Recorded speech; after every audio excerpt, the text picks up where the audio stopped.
दोस्तों आज का प्रश्न है, उस बिंदु के निर्देशांक ज्ञात कीजिए जो बिंदुओं -1,7 और 4,-3 को मिलाने वाले रेखाखंड को 2:3 के अनुपात में विभाजित करता है। दोस्तों इस तरह का प्रश्न आपको बोर्ड एग्जाम में कम से कम 4 नंबर का मिलेगा और आज हम इस प्रश्न को बहुत ही सरल तरीके से समझाने का पूरा प्रयास करेंगे। दोस्तों मेरी आपसे हाथ जोड़कर रिक्वेस्ट है, अगर वीडियो अच्छी लगे तो लाइक करना, जो छात्र चैनल पर नए हो चैनल को जरूर सब्सक्राइब कर लें और बेल आइकन को प्रेस कर लें, जिससे आने वाली वीडियो नोटिफिकेशन समय पर मिलता रहे।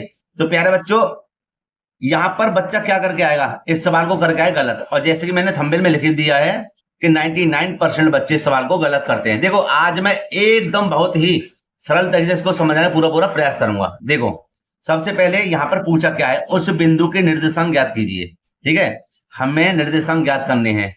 ठीक है, जो बिंदुओं -1,7 और 4,-3 को मिलाने वाले रेखाखंड 2:3 का अनुपात विभाजित होता है। तो ध्यान देना, यहाँ पर जो इसके बिंदु दिए हुए हैं हम इसको लिख लेंगे यहाँ पर एकदम सरल तरीके से बेटा समझाऊंगा। क्या है जी, -1,7 एक बिंदु तो है, ये दो बिंदु दिए हुए ध्यान रखना। और बी वाला बिंदु है हमारा क्या, बी वाला बिंदु है हमारा 4,-3। ठीक है, और इसके अनुपात हमारे पास क्या है बेटा, ध्यान से समझना, अनुपात है हमारे पास 2:3। तो अब इस प्रश्न को कैसे हल करें, विभाजन सूत्र से। कौन से सूत्र से, विभाजन सूत्र से। तो मैं इसके लिए पहले यहां पर मान लिख दूं, होगा x1 y1 x2 y2 और ये हो जाएगा हमारा m1 और m2। समझ में आया नहीं आया, आया ना।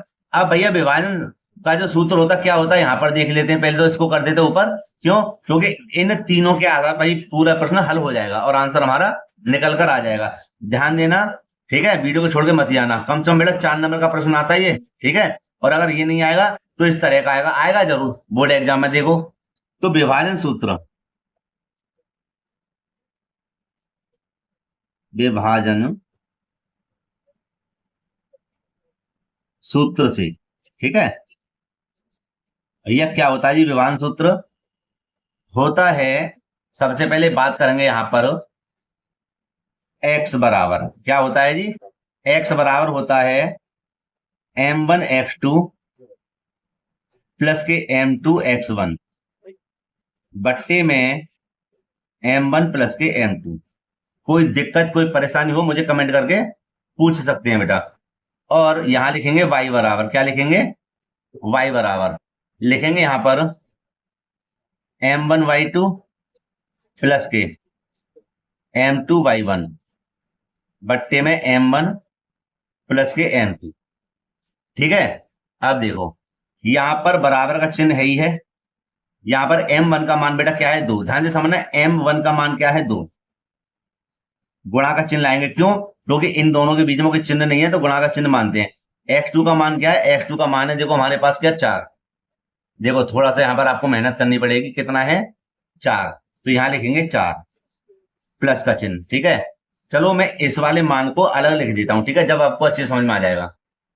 दोस्तों यहां पर मैंने ये जो मान है ना, ये वाले ये सभी मान मैंने यहां लिख दिए हैं। ठीक है, इससे हम अच्छे से समझ जाएंगे। ठीक है, तो अब कर देंगे इसको ऊपर, अच्छे से समझेंगे। अब देखो, ठीक, यहां पर देखिए आप सभी बच्चे कि अब हमने m1 का मान हमारे पास क्या था, m1 का मान था 2, है ना। तो हमने m1 के स्थान पे क्या लिख दिया, 2। x2 का मान क्या था, 4। देखो x2 के स्थान पे हमने क्या लिख दिया, 4। अब प्लस का चिन्ह आ गया। m2 का मान क्या है, देखो m2 का मान है 3। कितना है, 3 लिख देंगे यहां पर। ठीक है, और गुणा का चिन्ह। और x1 का मान क्या बेटा, x1 का मान है -1, वो लिख देंगे यहाँ -1 और बट्टे m1 का मान क्या है, 2 और m2 का मान क्या है, 3, तो लिख देंगे 2 प्लस के 3। ठीक है, थोड़ी सी बात यहीं पर आपको दिक्कत पड़ेगी, हालांकि पढ़नी नहीं चाहिए क्योंकि मैंने इसको छोटे तरीके से करना शुरू कर दिया है। अब देखो यहां पर करेंगे y, क्या लिखेंगे, y, ये क्या था, x और ये हमारा y। तो m1 का मान फिर आया यहां पर, तो m1 का मान क्या है, 2, लिख देंगे बेटा 2 गुणा y2 का मान क्या है, देखना y2 का मान -3 है इस समय, तो लिख देंगे -3। ठीक है, अब देखो प्लस का चिन्ह। m2 का मान क्या है, देखना m2 का मान कितना है, 3, तो 3 लिख देंगे।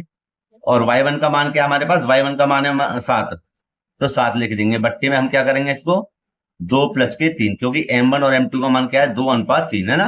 तो चिन्ह के आधार पर ही तो हल करेंगे इसको। अब देखिए, अब करेंगे हल, इसको कर दिया साइड। अब अच्छे से और समझ में आएगा आपको। देखो x बराबर 4 दूनी 8 माइनस के 3 एकम 3, क्यों, क्योंकि प्लस माइनस माइनस होता है, बट्टे में 3 और 2 कितने हो जाएंगे, 5।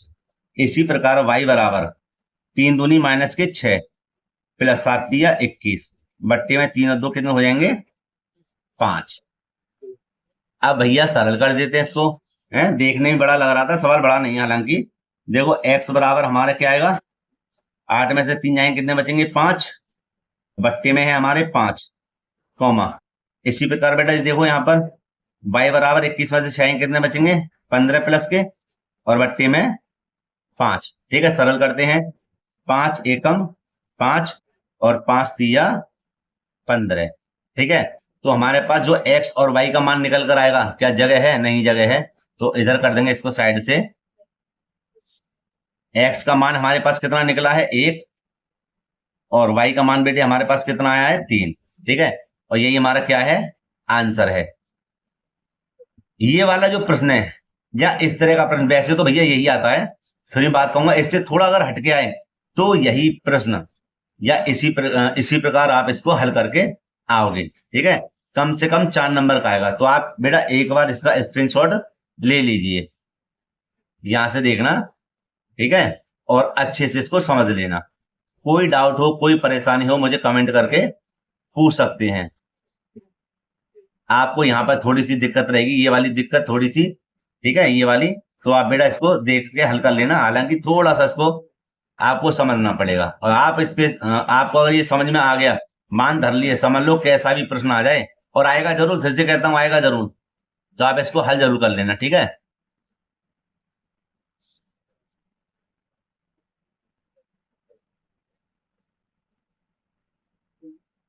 ठीक है प्यारे बच्चों, तो मैं आपसे निवेदन करूंगा, अगर वीडियो अच्छी लगी हो तो लाइक करना। जो छात्र चैनल पर नए हुए, चैनल को जरूर सब्सक्राइब कर लें, और बेल आइकन को भी प्रेस कर लें, जैसे आने वाली वीडियो नोटिफिकेशन समय समय पर मिलता रहे।